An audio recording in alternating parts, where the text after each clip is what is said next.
ನಗರದ ಕೆರೆ ಅಂಗಳದಲ್ಲಿನ ಬಿಡಿ ಕಾಲೋನಿ ಬೃಹತ್ ಹಳ್ಳಕ್ಕೆ 5 ಕೋಟಿ ರು ವೆಚ್ಚದ ತಡೆಗೋಡೆ ನಿರ್ಮಾಣ ಕಾಮಗಾರಿಗೆ ಶಾಸಕ ಪಿ ರವಿಕುಮಾರ್ ಗೌಡ ಭೂಮಿ ಪೂಜೆ ನೆರವೇರಿಸಿದರು. ಮಳೆಗಾಲದ ಸಂದರ್ಭದಲ್ಲಿ ಈ ಜಾಗವು ಪ್ರವಾಹಕ್ಕೆ ಒಳಗಾಗಿ ಸಂಪೂರ್ಣವಾಗಿ ಜಲಾವೃತಗೊಂಡು ಯಾರೂ ಓಡಾಡದಂತಹ ಪರಿಸ್ಥಿತಿ ನಿರ್ಮಾಣವಾಗುತ್ತಿತ್ತು. ನಮ್ಮ ಕಾಂಗ್ರೆಸ್ ಸರ್ಕಾರ ಅಧಿಕಾರಕ್ಕೆ ಬಂದ ಬಳಿಕ ಈಗಾಗಲೇ 5 ಕೋಟಿ ವೆಚ್ಚದ ತಡೆಗೋಡೆ ಕಾಮಗಾರಿಯನ್ನು ಪೂರ್ಣಗೊಳಿಸಲಾಗಿದ್ದು, ಇದೀಗ ಮುಂದುವರೆದ ಭಾಗವಾಗಿ ಮತ್ತೆ 5 ಕೋಟಿ ರುಗಳ ವೆಚ್ಚದ ತಡೆಗೋಡೆ ಕಾಮಗಾರಿಗೆ ಚಾಲನೆ ನೀಡಿದ್ದೇನೆ.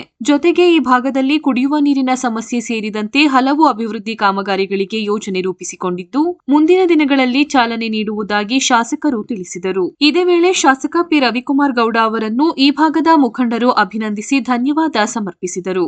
ಈ ವೇಳೆ ಅಧ್ಯಕ್ಷ ನಹೀಂ, ನಗರಸಭೆ ಸದಸ್ಯ ಜಾಕಿರ್ ಪಾಷಾ, ಶ್ರೀಧರ್, ಪೂರ್ಣಿಮಾ, ಮುಖಂಡರಾದ ತ್ಯಾಗರಾಜು, ಶ್ರೀಕಾಂತ್ ಸೇರಿದಂತೆ ವಾರ್ಡ್ನ ಮುಖಂಡರು ಉಪಸ್ಥಿತರಿದ್ದರು. 1 ಕಿಲೋಮೀಟರ್ ತಡೆಗೋಡೆಯನ್ನು ಕಟ್ತಾ ಇದ್ದೀವಿ. ಶೀಘ್ರದಲ್ಲೇ ಆ ತಡೆಗೋಡೆ ನಿರ್ಮಾಣ ಆಗುತ್ತೆ. ಆಗ 1 ಇಂಚ್ ನೀರು ಕೂಡ ಏನು ಕಾಲುವೆಯಿಂದ ಎಂತಹ ಪ್ರವಾಹ ಬಂದರೂ ಕೂಡ ನೀರು ಹೋಗಲ್ಲ. ಈಗ ಈ ರೀತಿ ಮಳೆ ಬಂದಾಗ ಪಾಪ ಈ ಜನ ಜೀವನವನ್ನು ಹೇಳೋಕ್ಕಾಗಲ್ಲ. ಆಯ್ತು ಕೇಳಿ ಸರ್, ಸಾಧನ ಸಮಾವೇಶ थोड़ी देर के लिए आ जाओ भी काम जरा 10-15 मिनट आगे पीछे करेंगे. बहुत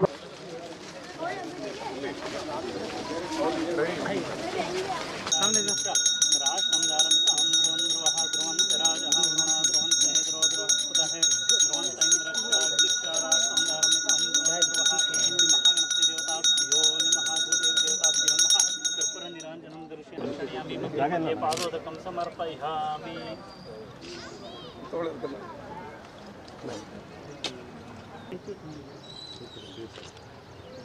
ಓಕೆ ಒಳ್ಳೆಯದು.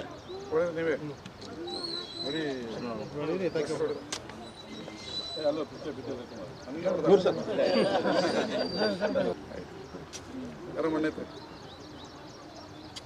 ओम आप्याय समेत दयविष्टोमर्ष्टिकापयामि क्षीरेण अनन्तरे शुद्धोदकास्नानं समर्पयामि.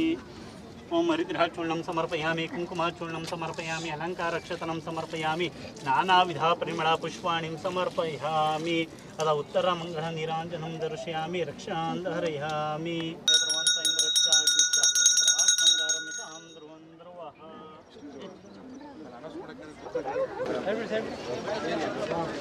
ಏನಮ್ಮ ಚೆನ್ನಾಗಿದ್ದೀರಾ?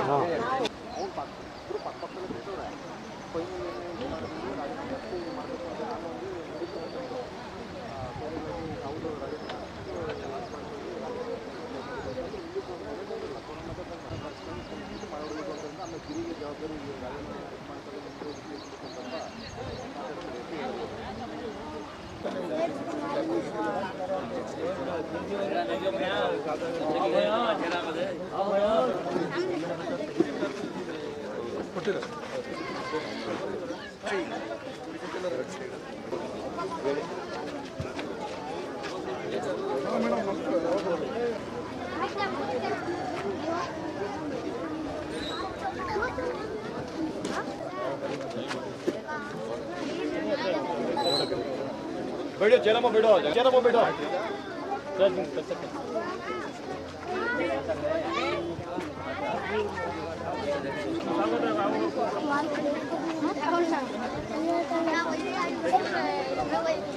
ಸುಮಾರು ಜನ ಪಾಪ ರಾತ್ರಿ ಎಲ್ಲ ನಿದ್ದೆ ಮಾಡಿದೇನೆ ಎಲ್ಲ ಯುವಕರು ಎಲ್ಲ ಸೇರಿ ಪಾಪ ಅದಕ್ಕೆ ಏನು ಮಾಡಬೇಕು ಅಂತ ಗೊತ್ತಿಲ್ಲ.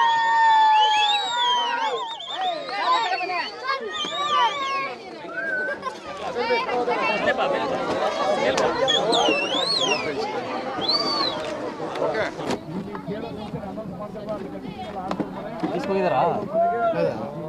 ಇಲ್ಲ ಮನೇಲಿ ಮರ್ಕೊಂಡು ಬಂದ್ಬಿಟ್ಟಿದ್ದೀನಿ.